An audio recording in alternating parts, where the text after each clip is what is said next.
Good afternoon, everyone. It is Bridget here from Bridget's Healthy Kitchen, aka Bridget's Quarantine Kitchen, coming to you with another episode of our quarantine cooking. So thank you for joining me today. Let me know where you're coming from. Let me know where you are situated at the moment.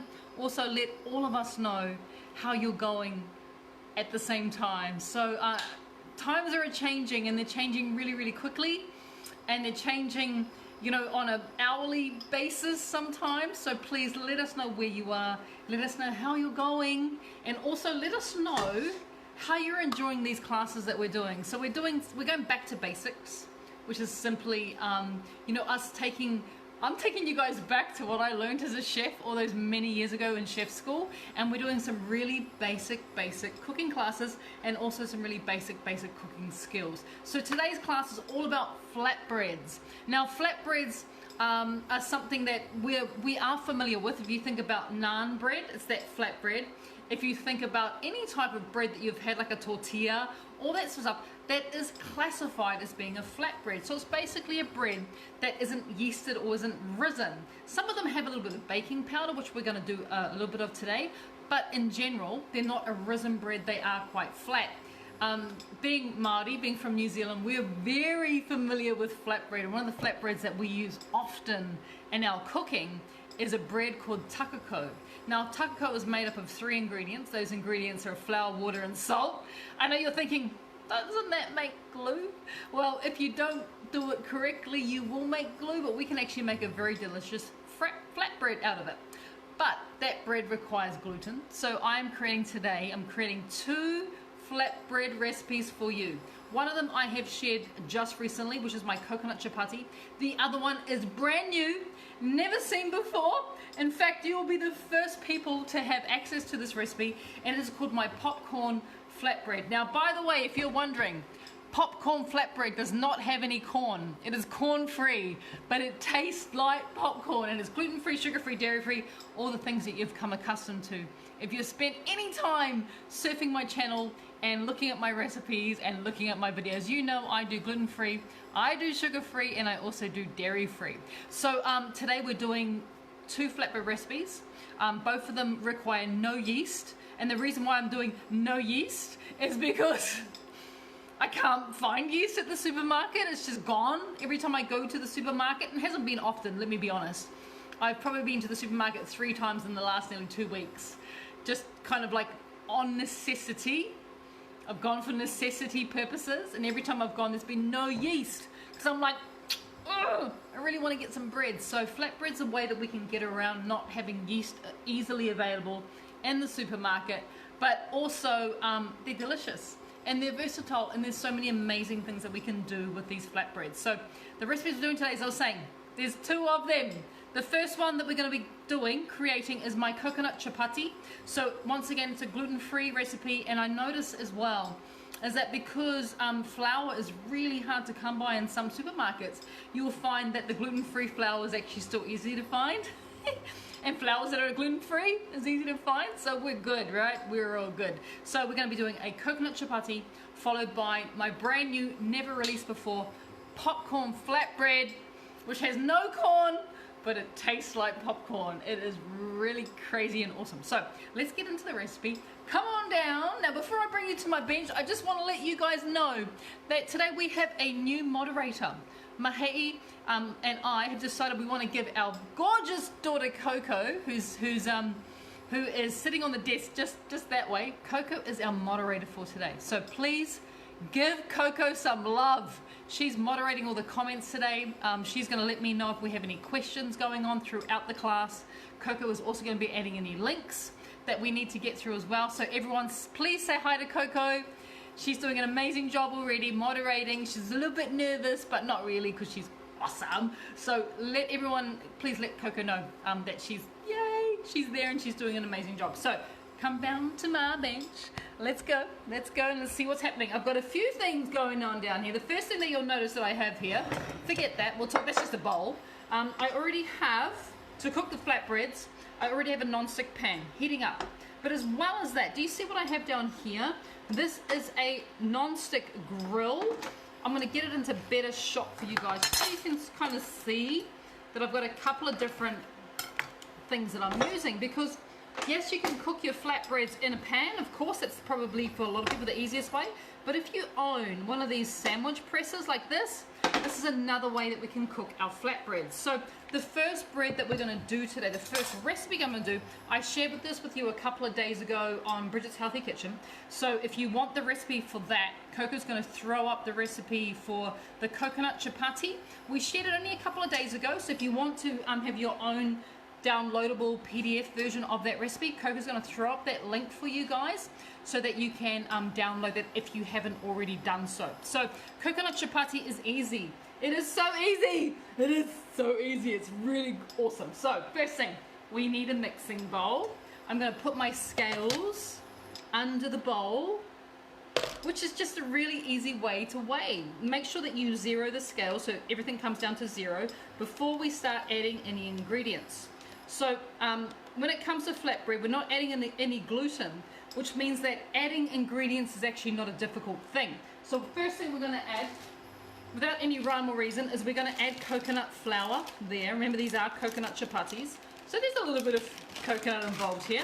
And I'm going to be adding in 60 grams, which is about 2 ounces for all our American friends. And if anyone's watching us from Northern America, let us know. Please say hi. Let us know that you're coming and watching us as well. 60 grams or 2 ounces of coconut flour, which is there. Don't worry about the brand, just worry about the coconut flour. There is so much coconut flour available in the supermarkets right now. Don't worry, you won't run out of that. So that's the first one. We're going to add coconut flour.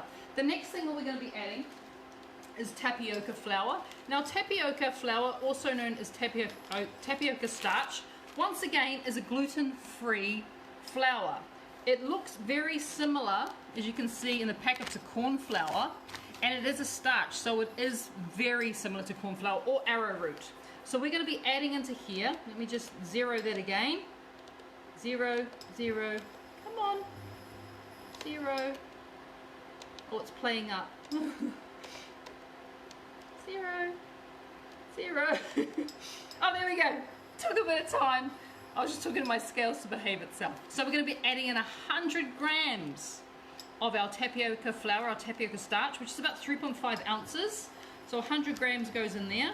So these are gluten-free, obviously, but they're not carb-free. So anyone's on a carb-free diet, these are a treat food. In fact, anyone who's on a gut-healthy diet, these are better for you than normal bread, but at the same time, these are treat foods, yeah? These are, you eat more vegetables and more good quality protein than you do of this. So now that that's in there, we're also going to add in about a teaspoon of salt. I'm using a Himalayan salt. You can use any type of mineral salt in there. Like I said, I'm using Himalayan.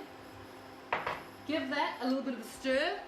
Stirring is, you know, kind of simple. It literally involves a spoon. Nothing more is required than just a little bit of a mix. Now make a little well in the middle of your flour. If you've done any type of home economics, you always remember, or domestic science, you're always told to make a well in the middle of your dry ingredients, because the next thing you're going to do is you're going to add in the wet ingredients. So the wet ingredients are once again extremely simple, and I'm still finding that they're not that hard to find in the supermarket. So one of those ingredients is coconut milk. So I'm adding in 240 mils of coconut milk. Now if you can't find coconut milk in your supermarket, maybe it's all sold out, you could also use almond milk. You could also use macadamia nut milk, hemp milk. Any non-dairy milk will work in this. The coconut flour will obviously give us that coconut flavor, but let's just say you can't find it, there are alternatives. Remember that, guys, there's always alternatives. So coconut milk's in there. I'm also going to add in just a little bit of apple cider vinegar. 2 teaspoons of apple cider vinegar goes in there as well. And the last thing that I'm going to add is just a little bit of room temperature water. So I'm going straight to my sink here, to my tap. Now remember, you don't want cold water, you just want room temperature water. And I'm going to be adding in about 120 mils to start with of room temperature water. 120 mils, it's about 4 fluid ounces. Okay, now that that is at that point, All we need to do is give it a little bit of a mix, a little bit of a stir, you know, to bring it all together. You can either use just a spoon, you can use a wooden spoon. It's completely up to you. But what we're trying to do is to bring that mixture all together, and it will look quite wet to begin with. Like, how can I possibly make flatbreads out of that? Because it does, it almost looks like a pancake batter. But what we're going to do now, which is really important to this process, is we're actually going to leave that batter, because that's kind of what it is, right? It's a really thick batter. We're going to leave that batter to sit for about 10 minutes, and upon resting, this batter will thicken a little bit. So don't fear when you get to this point and you're like, how could I potentially even consider making bread out of something that looks like that? This is exactly how it's supposed to look, which means that we now need to give it some time and let it rest, and upon resting, that's going to thicken ever so slightly. So I'm just going to leave the spoon in there carefully, and I'm going to put that off to the side. 10 minutes is all we need. Putting it off to the side. And in the meantime, let's get on to the next bread recipe. Now, as I was saying, this recipe is brand new, never been seen before. In fact, you are the first people in the world to see this recipe. I call it popcorn flatbread, and I'm so excited to be able to share this with you. So it involves only a few ingredients, and it is phenomenal. None of those ingredients are corn, by the way. It tastes like popcorn. You need to try it to believe me how good this tastes. So it's really easy to, once again, it's really easy to make. So we're going to start with some gluten-free flour. I'm just using just one from the supermarket, just a bit of gluten-free flour. Oh, I need to bring back the scales. Always the scales go down there. We put the bowl on top of the scales. Just makes it so much easier. We tear it. We make sure we're in grams, because we're working with grams here. All right. Okay. All right. So we're going to start with the flour, gluten-free flour mix. I'm using 120 grams of gluten-free flour mix. That's the first thing that goes in. Oh, good. 120 grams. We are also going to be using in this a teaspoon of baking powder. The last breads didn't have any raising agent. This one's just got a little bit of raising agent, not much. Just a teaspoon of baking powder goes in. We also need to think, I'm just adding dry to begin with. We also need to think about adding a little bit of salt, and I'm adding half a teaspoon of salt. Himalayan salt goes in there. And the other thing we need to think about, because it is a gluten-free flour, is how are we going to bring that all together to bind it. The way that I'm doing that was with psyllium husks. You don't, look how big my psyllium husk bag is. I'm never going to run out, right? Because I only need, for this entire recipe, and this makes 8 flatbreads, I only need half a teaspoon of psyllium husks. We'll bring this bread together. Ah, Coco's telling me we have a question. Yes, Coco? We have a question from Leslie, and she asked plain or self-raising flour. Okay, Leslie asked plain or self-raising flour with this. Just plain, Leslie. If you do use self-raising flour, just leave out the baking powder part. Yeah, so you could, I'm just using plain. There's nothing stopping you from using self-raising gluten-free flour. Just leave out the baking powder. So now that we've got our dry ingredients in there, or leave it on, give it a bit of a stir, just to mix it through. Bit of a stir, and we're going to add the last ingredient. That's all it is. That's so simple, right? The last ingredient is coconut yogurt. So this recipe, because we are literally just using coconut yogurt, flour, baking powder, and psyllium husks, this recipe is of course gluten free, but it's also vegan as well, dairy free and sugar free. So this is a vegan recipe if you're that way inclined, just in case. So when it comes to the coconut yogurt, I want to add in 200 grams, which is around about a cup of coconut yogurt. Goes in there. Remember, this makes 8. Oh, but too much. Take some out. There we go. This makes 8. Would you believe? 8 flatbreads, which is just fabulous. All right. Taking up a bit of a spatula, if I've got one. Oh, here it is. Here's my spatula. Oh. Give it a bit of a stir. Just like the last flatbread recipe, there's no need for any, bits of equipment or any heavy mixing or heavy loading. You're just wanting to bring that dough together. The last one was more like a batter, but bring that dough together. and see what happens at the other end. So what I'm seeing now, and this is really interesting, and I want you guys to take notice of the texture that I have here. Can you see? No, you come back down there, yeah. Can you see this texture?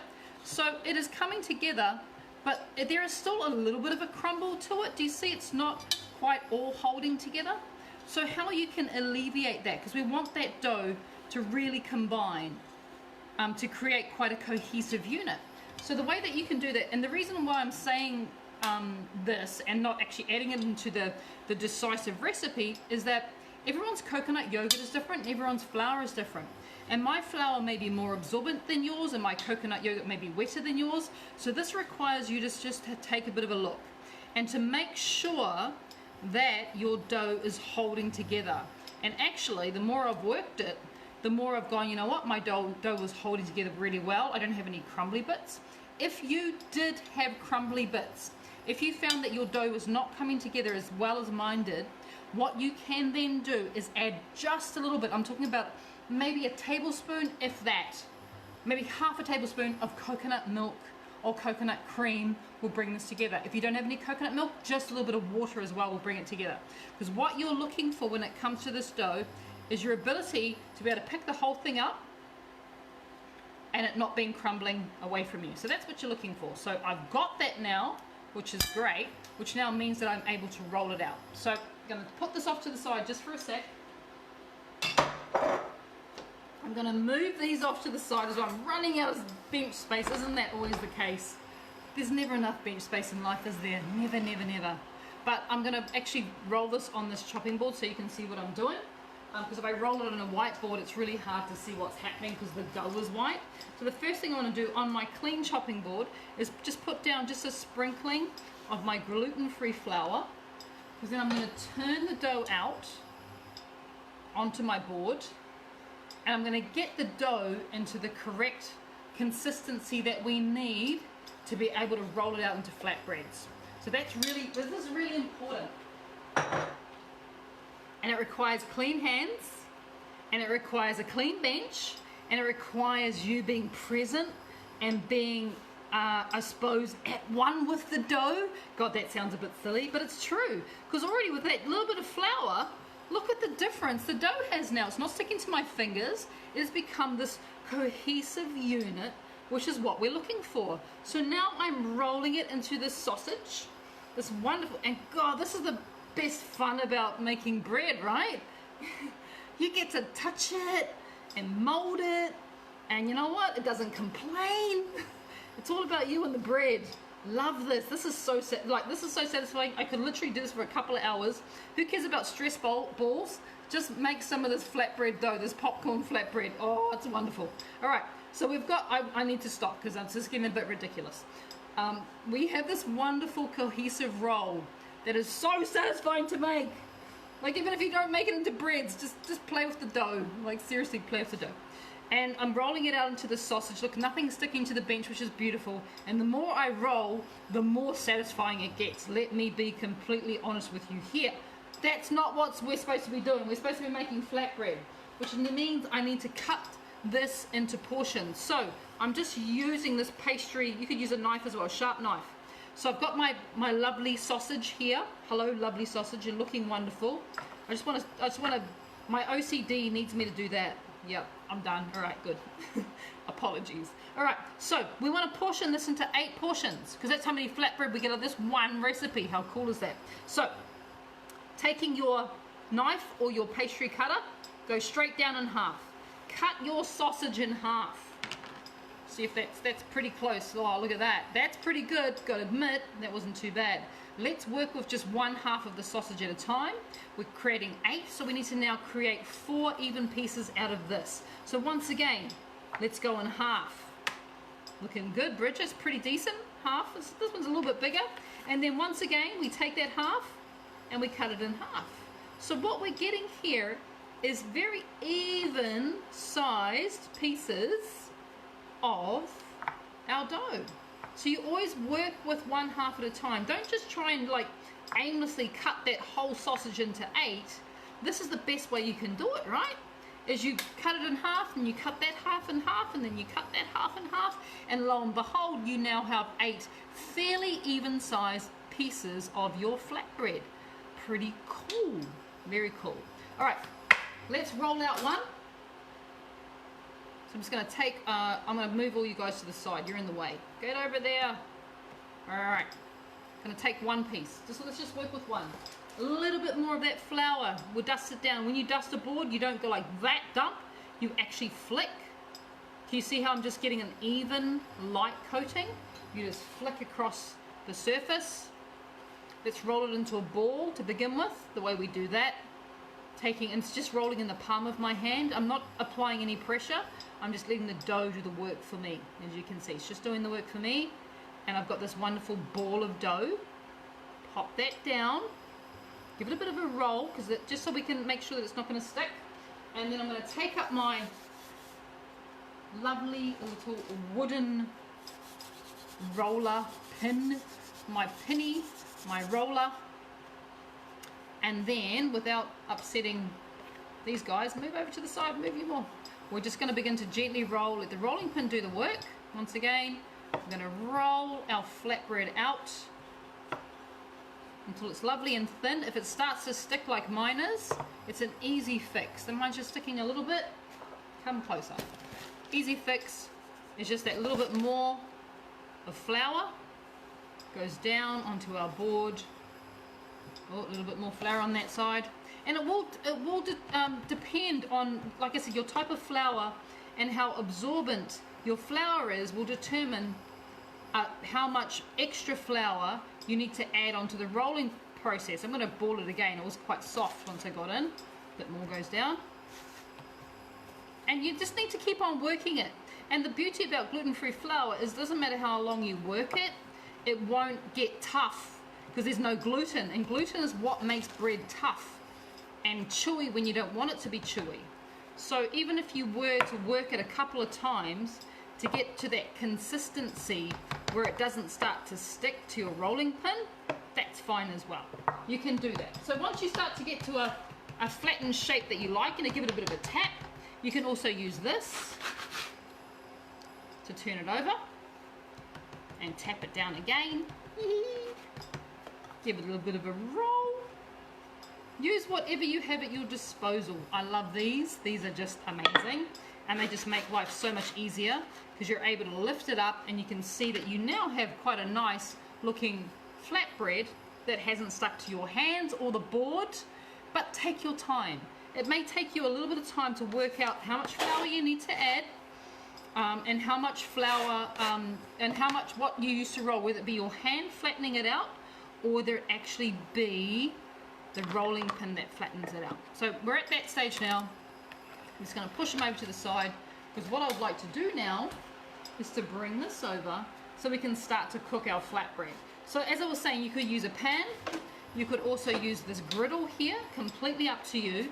But what you're actually essentially looking for when it comes to this is you're looking for something that you can get a pretty decent heat out of. So I'm going to be turning my pan up to medium.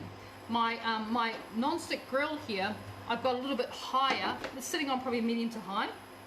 So I'm turning this up to medium, and I want to get a good bit of heat off this. Now it's up to you whether you use any oil at this stage. Completely up to you. You could, in fact, stick this bread onto a non-stick surface and cook it without any oil added whatsoever. Now when I'm talking about oils, what sort of oils should you use? Ideally you're using a coconut oil or using an avocado oil. Today I'm actually going to be using a coconut oil, because that is what's going to help to give us that popcorn taste, is what I've been talking about. This is popcorn flatbread. So I'm using a extra virgin organic coconut oil, and I'm just using a pastry brush, because you need so little. You probably need 1/8 of a teaspoon of coconut oil. Once it goes onto your brush, goes into the bottom of your pan, and then you take up your flatbread like that, and then that goes into your pan. Just like this. Very good. While that is doing its business, let's roll out another piece. So we always have one ready. So we've got one cooking and one being rolled. It's definitely a good place to be, because you don't want to be waiting to roll when your pan's nice and hot. or vice versa, right? So this is a good place to be. So a bit of flour goes on, taking up my little rolling pin, flattening it with my hands at the same time. And remember, what we're looking for is that ability to be able to pick up this flatbread without it sticking to anything, which is kind of like that. It's still a bit sticky on the other side, so I'm just going to add a little bit more flour to that side, pat it down, it's looking pretty happy, and also just squish it out a little bit. And then what we'll find is that we have a flatbread that's not sticking to my hands and it's not sticking to the board, which is ideal. But while that is sitting there, let's have a look what's happening in here. We're getting some little bubbles happening, which we know means it's cooking, which is fantastic. Taking up my spatula. I'm going to give it a little bit of a flip. And that's kind of what we're looking for. Oh! Alright, now that I've flipped it, I'm going to take a little bit more of that coconut oil and just brush it actually over the bread. There's so little going on there, it's almost not funny. I have another question. Yes, thank you, Coco. We have a question from David, and he asked, could you use an air fryer? Okay, David just asked if you can use an air fryer. Yes, you can use an air fryer, David. You could use an air fryer set on 200 degrees Celsius, but you want to put out a bit of baking paper underneath your flatbread, otherwise it may stick to your basket or to your rack. So a little bit of non-stick baking paper goes on, and then what you would do is you would lay this onto your air fryer, onto your baking paper, and then you'd pop that in the air fryer, and you're probably looking at around about, I could be wrong, but I'm thinking around about 8 to 12 minutes will cook your bread through. Yes, Coco? We have another question from Celine.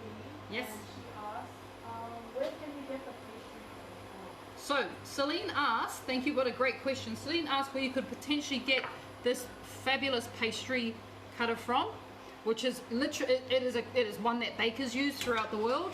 It is made of plastic, so it's really light and durable. You could either go online, Celine, and you can see if you can buy it online. If not, if you go into a chef's shop, you'll be able to find it there as well. So after a couple of minutes, if that, a couple of flips, we have our first flatbread there, popcorn. You guys need to try it. Like, seriously, Coco's salivating. I'm looking at her over there. She's like, oh, Mum, can you just, like, hurry up with this class?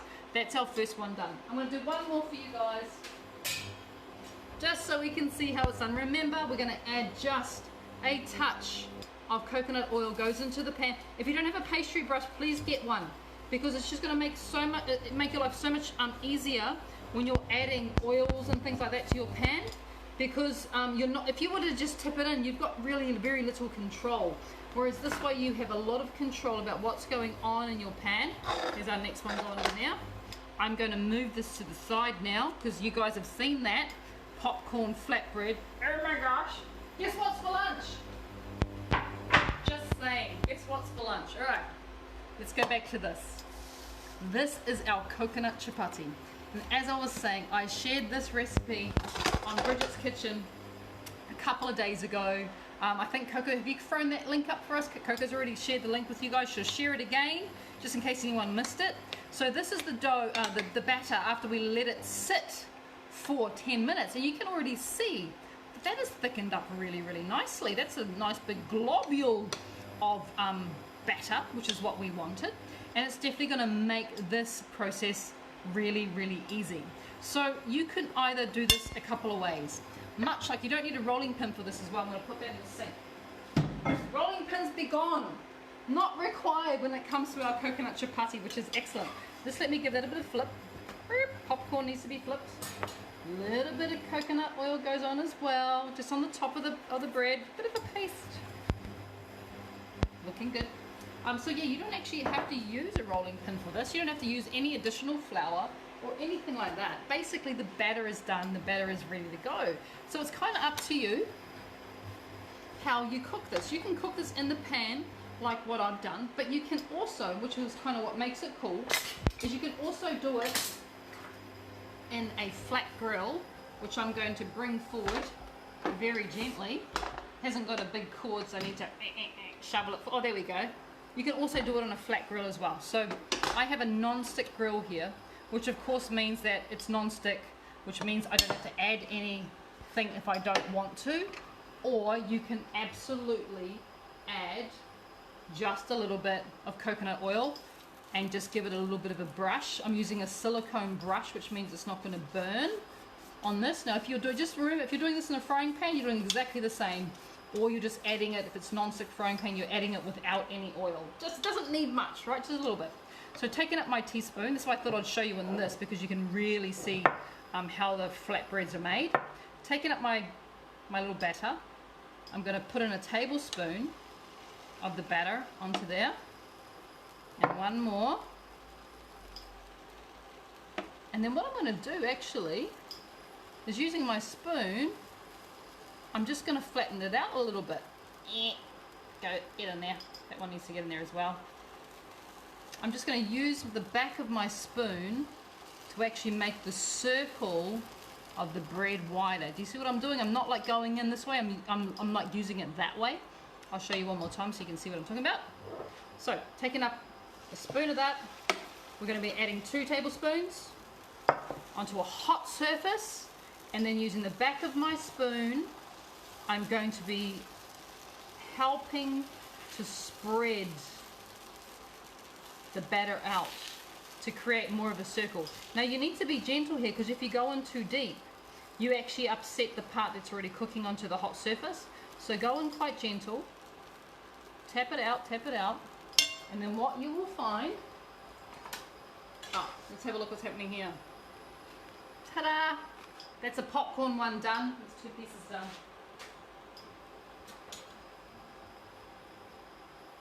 Turn you down. Okay, let's have a little look. Already, I can get my little spatula under there, my little egg slice. So I'm able to get in, give it a bit of a spin. That one's not quite ready. It'll tell you when it's ready. And you can flick it over. So this bread is a lot different to the popcorn flatbread. This is more gelatinous because of the tapioca starch.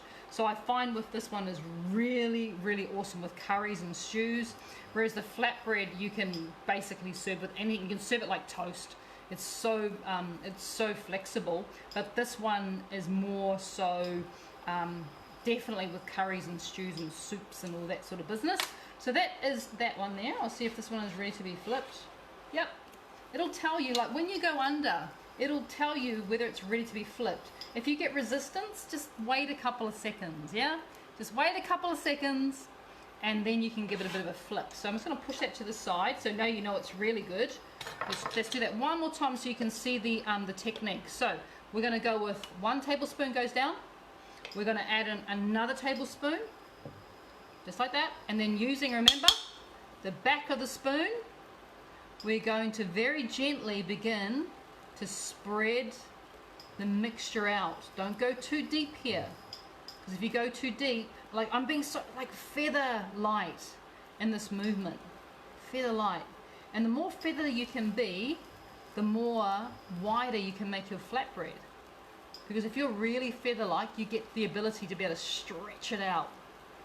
But you need to do this as soon as you add the spoons to the hot pan or the hot grill, because if you wait, it'll just harden too much and you won't be able to spread. But you look, already, my technique has improved way more than the first one. Like, look how small the first one is. My technique wasn't very good compared to that one. And that's it. It's all about practice. It's all about getting there. So now that I'm at this point, I've already got my pan on. So guess what I'm going to do? I'm going to up the temperature in my pan.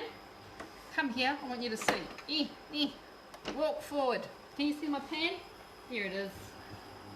I've upped the temperature in my pan, which means I'm going to add this off in here, and I'm just going to give it a little tiny bit of coconut oil, not much, and just get it frying and just really get some heat behind it, which you can do as well. You can totally do it on here, but I'm just going to I guess I just want to get that little bit of caramelization going on it, which is exciting.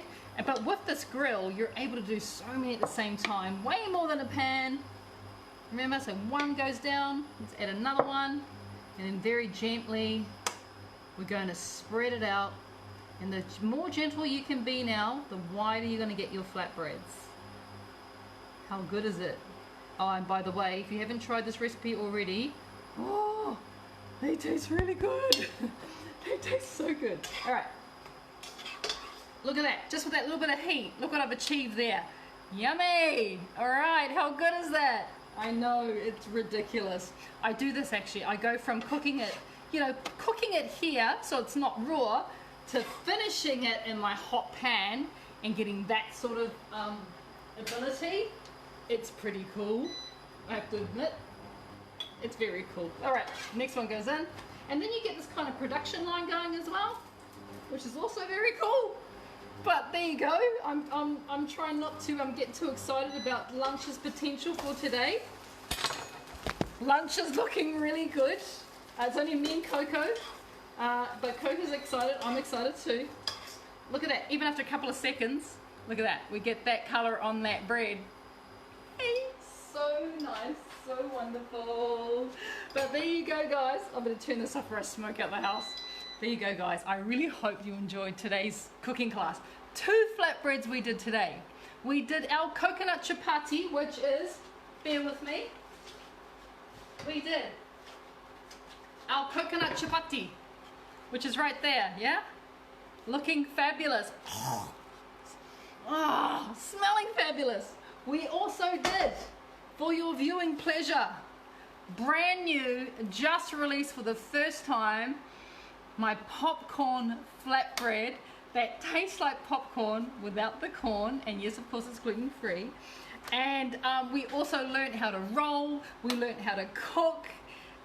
Fantastic class today, so exciting. I hope you've enjoyed today's class. As I was saying, if you don't have the coconut chapati recipe, we have shared it a couple of days ago here on Facebook. I will also share with you guys the PDF printable version of this popcorn flatbread that we have just created in the last couple of hours. I will share that with you as well right here on Bridget's Kitchen. I thank you for watching. I hope you've enjoyed today's session.